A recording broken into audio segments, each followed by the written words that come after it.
everyone, today I am going to demonstrate to you how the LS400 replaces the battery.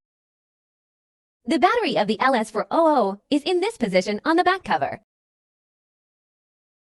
Now let's do it. Take the cover off.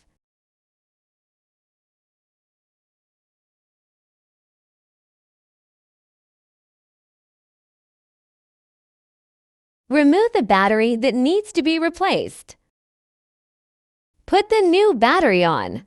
One thing to note here is that this interface should be aligned with the interface above. Put it on. Put the battery cover on.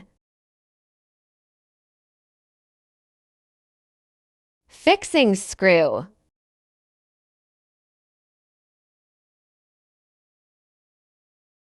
The above are all the steps of how to replace the battery of the LS400.